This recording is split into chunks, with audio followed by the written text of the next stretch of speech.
Kerajaan mengambil keputusan untuk melaksanakan perintah kawalan pergerakan diperketatkan PKPD di keseluruhan Menara City One, Jalan Munshi Abdullah di Ibu Negara bermula tengah malam ini. Menteri Kanan Kluster Keselamatan Datuk Seri Ismail Sabri Yaakob dalam satu kenyataan berkata keputusan itu dibuat selepas mendapat nasihat daripada Menteri Kesihatan. Ia selepas 17 kes positif jangkitan COVID-19 dilaporkan di menara tersebut. Kita terus saja bersama rakan tugas Harith Ashraf Hasnan. Harith, apa pemerhatian di sana, Harith? Kurang 4 jam apabila PKPD dilaksanakan di sana. Ya, Cynthia, sebelum itu jika boleh saya kongsikan berkenaan dengan situasi pada sebelah petang tadi, saya berkesempatan untuk melihat beberapa pasukan ditugaskan di mana pihak media dimaklumkan bahawa ianya bagi mengambil sampel yang melibatkan para penduduk di dalam menara ini. Dan pastinya selain daripada itu, kalau nak dilihatkan dari segi angkanya, perintah ataupun di kawasan ini terdapat di menara ini terdapat 3,200 orang penghuni di 502 unit kondominium dan juga premis perniagaan.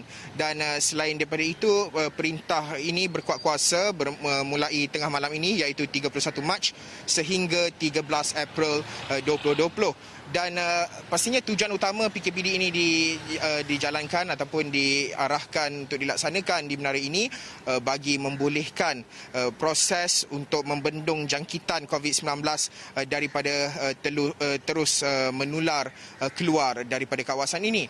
Dan pastinya pada sebelah petang tadi juga kita dapat lihat mereka yang berada di menara ini, ada segelintir antara mereka yang memasuki ke dalam menara ini membawa barang bekalan ataupun lebih kepada saya nampak barang basah, nampak seperti ada beras, telur dan kemudian ada sayur-sayuran dan sebagainya.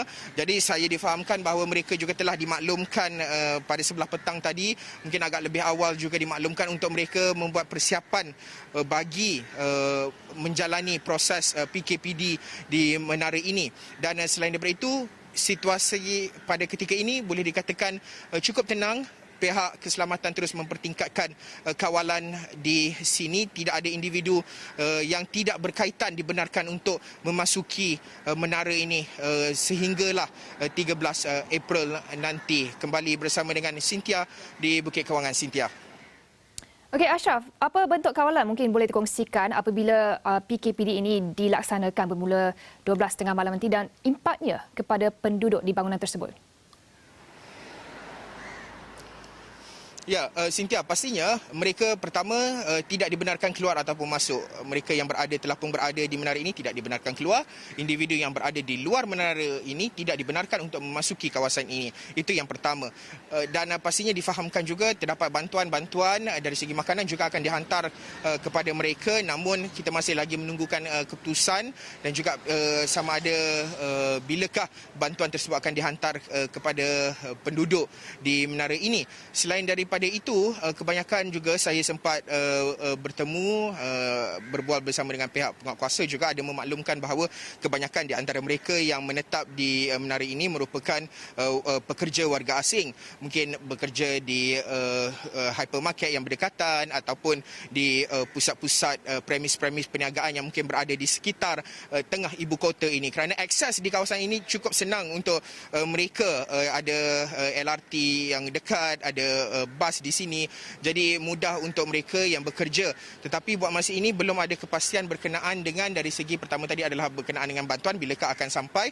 Yang keduanya adalah berkenaan dengan dari segi peningkatan kawalan keselamatan di kawasan ini. Buat masa ini ada, tetapi ianya tidaklah begitu ramai anggota keselamatan buat masa ini. Mungkin pada lewat sedikit, mungkin pada tengah malam nanti kawalan keselamatan di kawasan ini akan terus dipertingkatkan dari semasa ke semasa. Cynthia. Baik, terima kasih Ashraf atas laporan tersebut.